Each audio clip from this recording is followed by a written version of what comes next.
Hello friends, तो भाई आज जो हम कार लाए हैं आपके लिए वो है one of the highest selling car.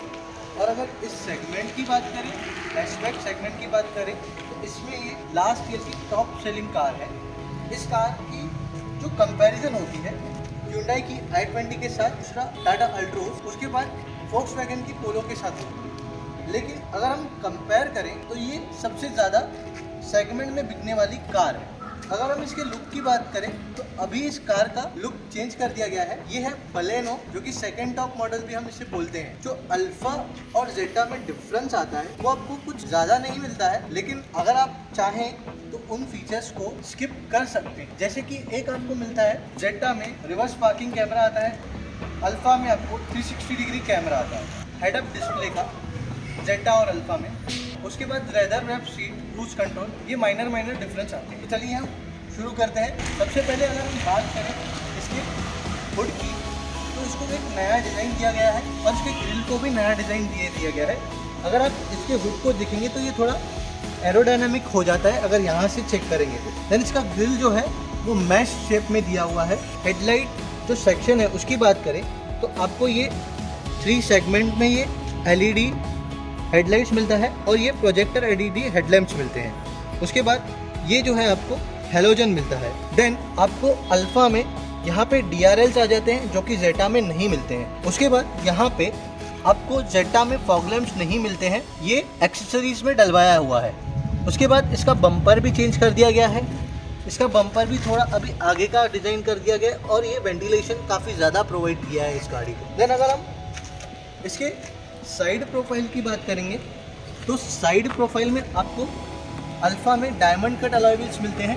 इसमें भी आपको अलॉय व्हील्स ही मिलते हैं। 16 इंच के दोनों में अलॉय व्हील्स मिलते हैं, सिर्फ आपको उसमें डायमंड कट मिल जाते हैं, इसमें ये वाले अलॉय व्हील्स मिलते हैं। अगर हम इसके ORVMs की बात करें तो ये इलेक्ट्रिकली रिट्रैक्टेबल ORVMs मिलते हैं विद टर्न इंडिकेटर्स दोनों में। देन यहाँ से अगर आप देखेंगे तो जो ये क्रोम हैंडल देख रहे हैं आप, ये आपको जेटा में नहीं आता है, ये एक्सेसरीज में से डलवाया गया है यहाँ पे। उसके बाद ये जो क्रोम देख रहे हैं ये भी आपको जेटा में नहीं मिलता है, अल्फा में मिलता है, ये भी इसमें एक्सेसरीज में से ऐड करवाया गया है। और अगर हम इसकी रियर प्रोफाइल की बात करें तो रियर प्रोफाइल में आपको यहाँ पे rear wipers, washer, spoiler with high mount lamp, ये चीज़ें कॉमन मिल जाती है। अल्फा वेरिएंट में आपको यहाँ पे शार्प फिन एंटीना मिलती है, यहाँ पे आपको ये रेगुलर एंटीना मिलता है। उसके बाद कोई खास डिफरेंस नहीं आता है। यहाँ पे आपको रिवर्स पार्किंग कैमरा मिल जाता है यहाँ पे, जो कि अल्फा में आपको 360 डिग्री कैमरा मिलता है। ये जो रिवर्स पार्किंग सेंसर्स हैं ये आपको कॉमन मिलते हैं। तो यहाँ से आप रिक्वेस्ट स्विच प्रेस करने के बाद जैसे ही अंदर आते हैं, ये देखिए जो इसका सीट है, ड्राइविंग सीट, उसका जो एडजस्टमेंट है काफ़ी फिजिबल है। उतना एडजस्ट हो जाता है कि बहुत ज़्यादा स्पेस मिल जाता है यहाँ पे आपको। यहाँ पे जो कंट्रोल्स आपको दिख रहे हैं ये वाले कंट्रोल्स आपको मिलते हैं electrically adjustable and retractable ORVMs के। ये वाले जो कंट्रोल्स मिलते हैं आपको ये पावर विंडोज़ या पावर विंडोज़ लॉक या फिर डोर लॉक्स करने के लिए मिलते हैं। ये जो कंट्रोल आप देख रहे हैं ये आपको मिलता है हेडलाइट का जो हाइट है वो एडजस्ट करने के लिए और ये डीफॉग करने के लिए, और बाकी के सारे कंट्रोल्स भी आपको यहाँ पे देखने के लिए मिल जाएंगे। अगर हम स्टीयरिंग की बात करें तो स्टीयरिंग भी आपको अल्फा मॉडल में सेम आता है। जो डिफरेंस आता है वो यहाँ पे आपको अल्फा में क्रूज कंट्रोल्स मिल जाते हैं, उसके बाद बाकी का स्टीयरिंग जो है सेम आता है और ये कंट्रोल्स भी सेम आते हैं, और अल्फा में आपको लेदर रैप्ड स्टीयरिंग मिलता है। उसके बाद हम अगर MID की बात करें तो ये MID भी आपको सेम मिल जाता है। देन यहाँ पे आपको ये स्मार्ट इंफोटेनमेंट सिस्टम मिल जाता है with Android auto and Apple CarPlay, ये दोनों में ही सेम आता है। डिफरेंस क्या आता है, यहाँ पे आपको जब आप रिवर्स जाते हैं तो यहाँ पे आपको रिवर्स कैमरा मिल जाता है जेटा में, और अल्फा में आपको 360 डिग्री कैमरा मिल जाता है। जो ये सन शीट्स हैं अल्फा में आपको यहाँ पे इसमें वैनिटी मिरर मिल जाता है विथ लाइट, इसमें आपको नहीं मिलता है। उसके बाद यहाँ पे जो ऑटो क्लाइमेट कंट्रोल AC आता है वो सेम मिलता है, और यहाँ पे चार्जिंग के पोर्ट्स भी मिल जाते हैं आपको। उसके बाद यहाँ पे आपको आर्म रेस्ट मिल जाता है एडजस्टेबल, इस आर्म रेस्ट को आप ओपन करके इसमें स्पेस भी मिल जाता है। अगर मैं लेग रूम की बात करूँ तो बहुत ज़्यादा लेग रूम है, आप कंफर्टेबल बैठ सकते हैं। इस सेगमेंट में मुझे नहीं लगता कि इतना ज़्यादा लेग रूम कोई भी कार आपको देती होगी। उसके बाद यहाँ पे आपको रियर कन्वीनियंट के लिए AC वेंट्स मिल जाते हैं, रियर AC वेंट्स। उसके बाद यहाँ पे आपको चार्जिंग के पॉइंट्स भी मिल जाते हैं। यहाँ पे आपको पडल लैम्प मिल जाता है। आपको ये अभी ये हेडरेस्ट मिलते हैं, 3 हेडरेस्ट।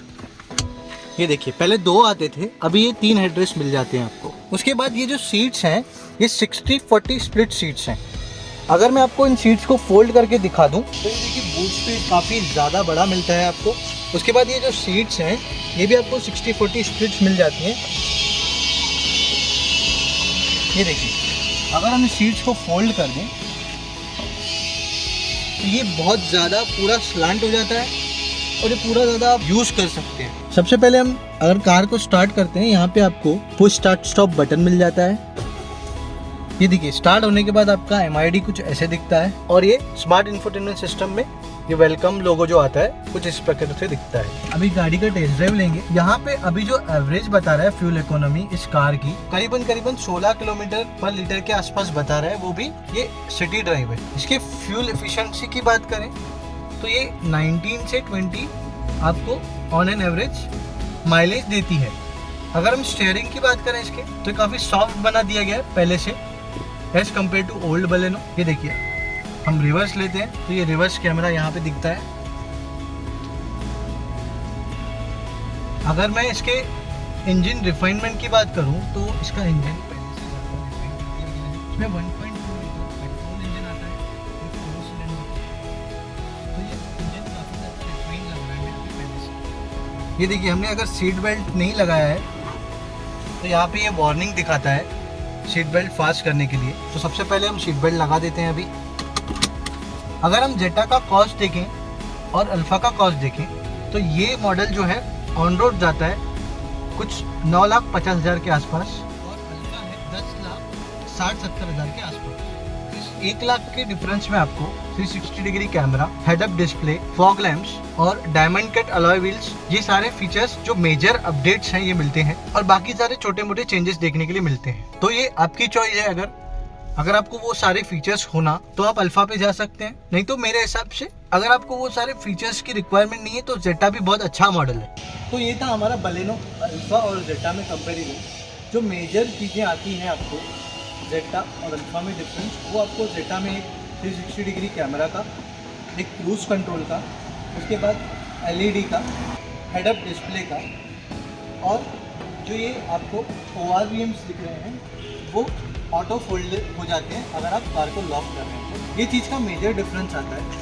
और जो प्राइस का डिफरेंस देखा जाए, आपको प्राइस का डिफरेंस करीबन एक 20 से 1.5 लाख रुपए तक का जाता है।